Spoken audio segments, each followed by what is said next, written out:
Isang mapagpalang araw po sa inyong lahat. Kumusta po kayo, aking mga ka-devotion? Parang kahapon lamang po, tayo ay nag-miracle number 1. Kalain ho ninyo, sa araw na ito ay miracle number 7 na po tayo. At bukas, ang ating closure. Pag-usapan natin ang summary ng lahat ng miracles, lahat ng signs na ginawa ng Panginoong Jesus in the Gospel of John.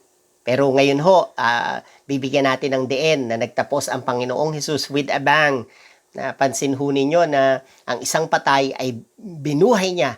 Ang isang tao ay binuhay niya mula sa mga patay. At ang tinutukoy po natin si Lazarus, raising Lazarus from the dead. That's John chapter 11, 1-44. Mahaba-haba po ito. At babaybayin natin lahat. Si Jesus po, the hope specialist. Hope specialist. Basahin po natin, the death of Lazarus. Now a man named Lazarus was sick. Nasa pangangailangan na naman po. Diyan sumusulpot ang ating bida, Jesus the specialist. This time the hope specialist. He was from Bethany, the village of Mary and her sister Martha. This Mary, whose brother Lazarus now lay sick, was the same one who poured perfume on the Lord and wiped his feet with her hair.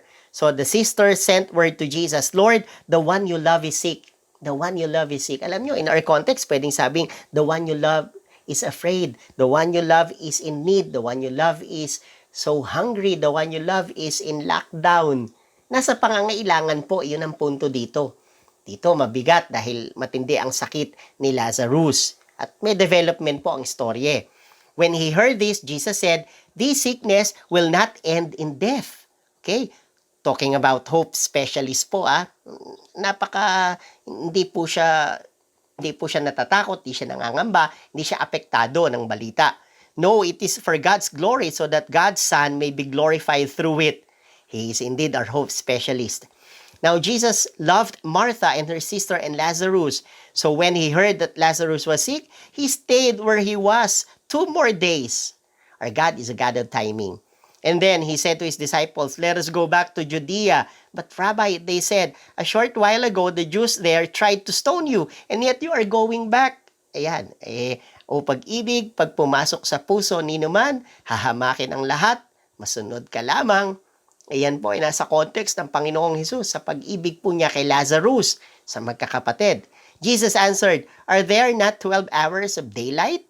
Anyone who walks in the daytime will not stumble, for they see by this world's light. It is when a person walks at night that they stumble, for they have no light. After he had said this, he went on to tell them, our friend Lazarus has fallen asleep, but I am going there to wake him up. His disciples replied, okay, dahil yun ang pagkaunawa nila, natutulog. Lord, if he sleeps, he will get better. Jesus had been speaking of his death, but his disciples thought he meant natural sleep. Now, where is hope?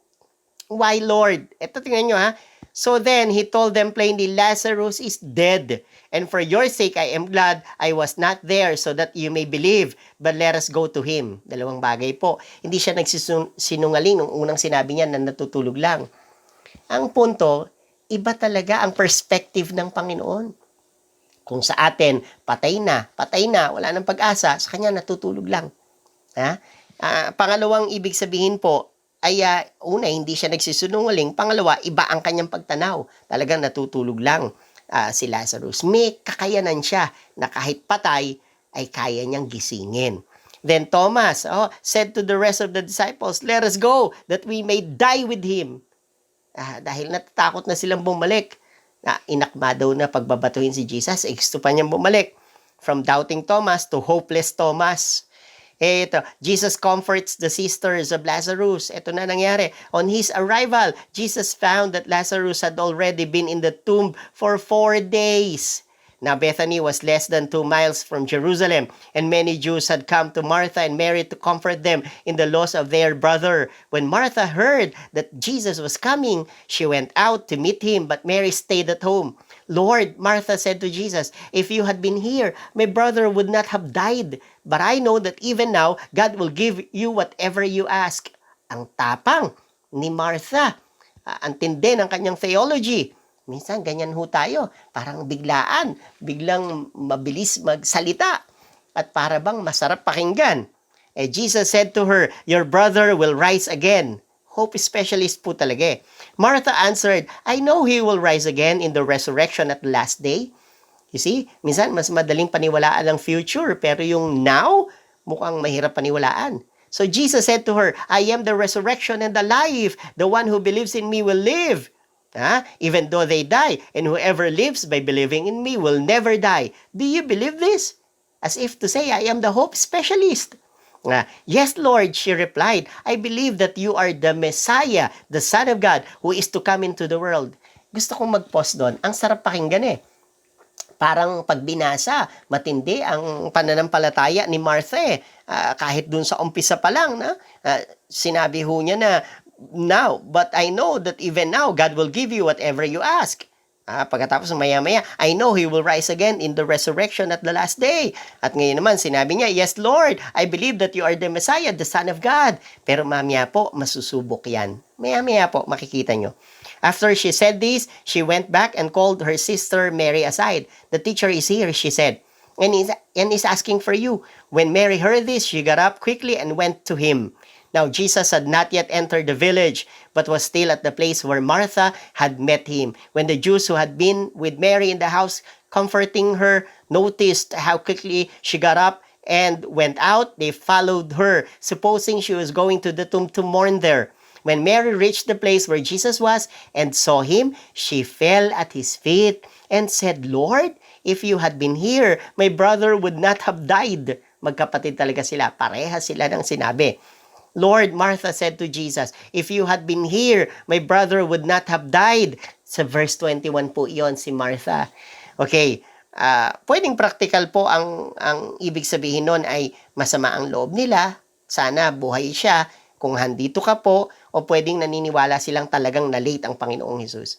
33. When Jesus saw her weeping and the Jews who had come along with her also weeping, he was deeply moved in spirit and troubled. "Where have you laid him?" he asked. "Come and see, Lord," they replied. Jesus wept. Jesus wept. Ayun po ay very intimate, very personal.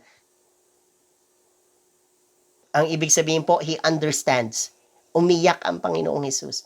Nararamdaman niya ang hirap ng humanity. Another insight pwede ho ay naiyak ang Panginoon kasi po parang I need to bring him back. Nasa magandang kalalagayan na si Lazarus, bakit kailangan ko pang ibalik?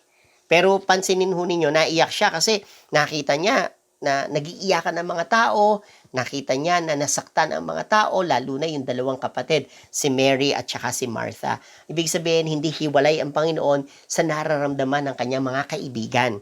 Then the Jews said, "See how he loved him." Yung pag-iyak po ni Jesus, naintindihan nga ng mga tao. But some of them said, "Could not he who opened the eyes of the blind man have kept this man from dying?"